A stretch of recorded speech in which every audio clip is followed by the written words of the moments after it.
నమస్కారం. తిరుపతి ప్రజలందరికీ ఉగాది శుభాకాంక్షలు.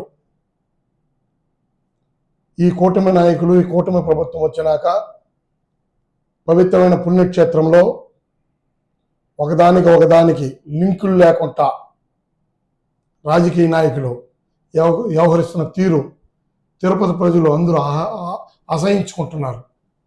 దీనికి రీజన్ ఏమంటే, పవిత్రమైన పుణ్యక్షేత్రం తిరుమల లడ్డు గురించి రాష్ట్ర ముఖ్యమంత్రి ఎత్తిన ఈ విషయాన్ని దాన్ని సమర్థించిన డిప్యూటీ సీఎం పవన్ కళ్యాణ్ గారు, లోకేష్ బాబు దీన్ని రగిలిచ్చినారు.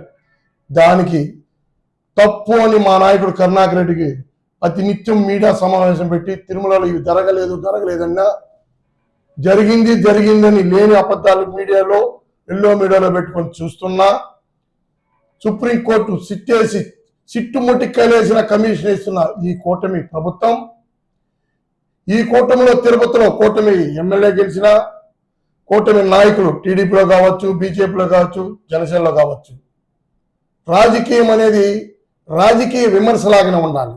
సద్విమర్శ. వ్యక్తిగత కక్షలు, వ్యక్తిగత దాడులు ఎవరికి లేవు ఈ తిరుపతిలో. అది పోయి వ్యక్తిగతంగా మాట్లాడడం, వ్యక్తిగత అంటే సబ్జెక్ట్ కూటమి నాయకులకి ఏమీ లేకుండా మా నాయకుల మీద వ్యక్తిగత దాడులకు దిగుతున్నారు. ఇది మంచి పరిణామం అయితే కాదు. మేము అధికారంలో ఉన్నాం. మొన్నటి దాకా ప్రతిపక్షం ఉన్నవాడు అధికార పక్షాన్ని ఏలెత్తి చూపిస్తాడు. మీరు నిరసన కార్యక్రమం చేస్తే మేము అధికారంలో ఉన్నామని చెప్పి మిమ్మల్ని కొట్టామా, తిట్టామా? జేబీ శ్రీనివాస్, ఇను రాజకీయాలు ఎదగాలనుకున్న వ్యక్తివి, ఎదగడంలో తప్పు కాదు. మీకు పోటీ కాంపిటీషన్ ఉంది. ఒకే సామాజిక ముగ్గురు వ్యక్తులు ఇన్ఛార్జిగా మంచి పని చేయి, తెచ్చుకో, అందరూ అబ్జెక్ట్ చేస్తారు. పార్టీలు వేరైనా, రాజకీయాలు వేరైనా, నినాదం ఒకటే, అభివృద్ధి పైన ఉండాలి. మేము చెప్పేది కూడా అభివృద్ధి చేయమని, మీరు కూడా చెయ్యాలని. ఏదైనా తప్పుడు పనులు చేసినప్పుడు అపోజిషన్ అనేది ఎత్తి చూపిస్తుంది. ఇది మీరు తప్పు అనేసి మీరు దాన్ని సవరించుకునేది చూడాలి. ఎందుకంటే మీరు అద్దాల మేడలో ఉండాలి. మీరు అద్దాల మేడలో దిగేసి మేము తప్పే చేస్తామనేది కరెక్ట్ కాదు. జేబీ శ్రీనివాస్ గుర్తుపెట్టుకు, స్పెసిఫిక్గా మా నాయకులంతా తిరుగుతూ ఉండారు. ఎప్పుడు ఎవరింటి మీదకి ఎవరు పోలా. మొన్న మేము హోమం చేస్తున్నాం. 11 గంటలకి డిఎస్పీ గారు, ఎస్ఐ గారు, సిఐ గారు అందరూ వచ్చి మా నాయకుడు కరుణాకర్ రెడ్డి, సార్ ఈ 2 ఫ్లెక్సీలు తీసేయండి సార్, ప్రజర్ సార్ అన్నాడు. తీసుకోవయా అన్నాడు. మేమే ఉన్నాం, తీసుకొని పోయారు. అందరూ ఆయన పార్టీకి, ఆయన హైదరాబాద్కి బయలుదేరాడు. మా పార్టీకి మేము వాళ్ళని ఎన్నకు పోయాం. ఓటున్నరకు వచ్చి మా వాళ్ళు ఒక 2-3 ఉంటే కొంతమందిని పంపించి రౌడీజం లాగా చేయడం అంటే క్రియేటివ్ అనుకుంటున్నావా? శ్రీనివాస్ గుర్తుపెట్టుకో, రాజకీయంగా ఎదుగు, 10 మందికి సాయం చేయి, నువ్వు అభివృద్ధి చెందు, తప్పులా ఓకే అని. రౌడీజం అంటే ఈ తిరుపతిలో రౌడీజం చేసినాడు రాజకీయం చేయలే. పెద్ద ఆయన వెంకటేశ్వర కన్యార చేస్తాడు. అంత దూరం ఎలా చేసుకునే పనొద్దు. ఎందుకంటే మనం చిన్నప్పటి నుంచి క్రికెట్ ఆడినప్పటి నుంచి తెలిసినాడు కాబట్టి ఒక స్నేహితుడు చెప్తుండా, ఇది మంచి పద్ధతిగా మానుకో. నువ్వు ఇన్ఛార్జిగాను తెచ్చుకో, ఎమ్మెల్యే టికెట్ గాను తెచ్చుకో, 10 మందికి సాయం చేయి. 4 పిల్లకాయలు వేసుకొని ఇంటి మీదకి వచ్చి మా వాళ్ళని ప్లే కార్డులు పెట్టుకొని ధర్నా చేస్తామంటే నువ్వుండి, లేకపోతే నువ్వుండి చేపిస్తావు అన్నది ఇది మరి దుర్మార్గతనం. రాజకీయాలు వేరు, రౌడీజం వేరు. నువ్వు రాజకీయాలు ఎన్నుకుంటున్నావా, రౌడీజం ఎన్నుకుంటున్నావా, అది తెలుసుకో. ఎవడు శక్తి సామర్థ్యాలు ఎవడుకుంటాయి. ఏ నాయకుడికి సంబంధించిన బలగం కార్యకర్తలు ఉంటారు. ఈ రోజు నీకు 10 మంది ఉంటే ఇంకోటి 15 మంది ఉంటాడు, ఇంకోటి 20 మంది ఉంటాడు. ఇక అందరినీ తక్కువ అంచనా వేయకూడదు. నా మీద నాయకులు పెట్టావు, నా మీద కేసులు పెట్టావు అన్నావు. ఏం పెట్టారో నాకైతే తెలియదు, కానీ ఉంటే మీరు కూడా పెట్టండి. మేము తప్పు చేసి ఉంటే మా మీద కూడా కేసులు పెట్టండి. మీరు అదే కదా చేశారు. మీరు కొట్టి మీకు అధికారం ఉందని పోలీస్ కంప్లైంట్ పెట్టి మా వాళ్ళు పెట్టారు. న్యాయ దేవత ఉంటుంది, చట్టం ఎవరికి చుట్టం కాదు. అక్కడ బెయిల్ ఇచ్చి వచ్చాం మా వాళ్ళు కూడా. మా నాయకుడు ఏమో తెలియనట్టుగా కడప నుంచి వచ్చాడు, అది ఇతనుడు తెలుసుకో. నువ్వు కూడా మీ నాయన కూడా ఏ ఊరి నుంచి వచ్చాడు, ఉద్యోగ రీతి తిరుపతికి వచ్చాడు. ఏ ఊరి నుంచి? గుంటూరు నుంచి. నాకు తెలుసు కదా.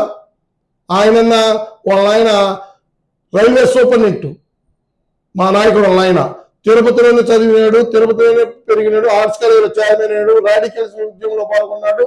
అందరికీ తెలిసిన పుస్తకమే. వైఎస్ రాజారెడ్డి వాళ్ళ బంధు అంట, ఏమో తెలియని ఎరగలాగా మాట్లాడు శ్రీనివాస్. తెలుసుకో, పెద్ద చిన్న, గురువు దైవం అనేది ఒకటి ఉంటుంది. ఎందుకంటే మనం ఒక ఏజ్ ఉన్నాం. పెద్దలు గౌరవిస్తే మనల్ని ఇంకోటి గౌరవిస్తాడు. రాజకీయంలో రాజకీయం చేసేది నేర్చుకో. రౌడీ చెందు నువ్వేనా? మిగిలిన టీడీపీలో నాయకులు లేరా? వాళ్ళకి మనుషులు లేరా? వాళ్ళు రాలేరా? వాళ్ళు వైఎస్ఆర్సీపీలకు మనుషులు లేరా? వాళ్ళు రాలేరా? ఇదే నీ మీదకే పెట్టినప్పుడు నువ్వు ఆ రోజు రౌడీజం చేస్తుండేది. ఈ రోజు వస్తున్నావు. పవర్ ఎవరికి శాశ్వతం కాదు. ఇది ఎవడైనా గుర్తుపెట్టుకోవాల్సిన విషయం. పవర్లో ఉన్నప్పుడు నలుగురు మంచి పని చేయి, చిరస్థాయి నిలుస్తుంది. రౌడీజం చేసానుకో, అబ్బా పలానోడు రౌడీ అంటారు. నువ్వు ఎదగాల్సినోడివి, నీకు ఆశ ఉంది, కోరికను తీర్చుకో నీ ఆశ. అంతేగాని పబ్లిక్లోకి వచ్చి రౌడీని చేస్తా నువ్వు. మరి నేను అదే ఆశ్చర్యపోయి వీడియోలో చూసే, ఏంద్ర సేనా వచ్చి ఇది మా మనుషులు కానీ పంపిస్తాడు, ఆశ్చర్యంగా ఉంది. ఏంద్ర ఈ మనిషి రాజకీయాలు ఎదగాలనుకుంటున్నాడా, పేడౌట్ అయిపోవాలనుకుంటున్నాడా? నాకే ఆశ్చర్యం వేసింది. ఇది మంచి పనిగా శ్రీనివాస్. ఇప్పటికైనా నీ శ్రేయంలో చెప్తున్నా, ఎవడి సామర్థ్యం వాడికి ఉంటుంది. పవర్ ఎవడికి శాశ్వతం కాదు. తిరుపతి లేని సంస్కృతిని తీసుకొని రావద్దు. ఎందుకంటే ఎవరికి ఎవరు తగ్గరు. రాజకీయం చేసేప్పుడు రాజకీయమే చేద్దాం. రౌడీజమే కావాలంటే నువ్వు రాజకీయంగా షేడ్ అవుట్ అయిపోవాల్సిందే. అది నీకు అది షేడ్ అవుట్ అయిపోతావా రాజకీయం చేస్తే అది నీ వ్యక్తిగత నిర్ణయం. కాబట్టి ఇప్పటికైనా రాజకీయం చేయాలనుకుంటే రాజకీయమే చెయ్యి. దానివల్ల నువ్వు ఎదుగుతావు, 10 మందికి సాయం చేయి.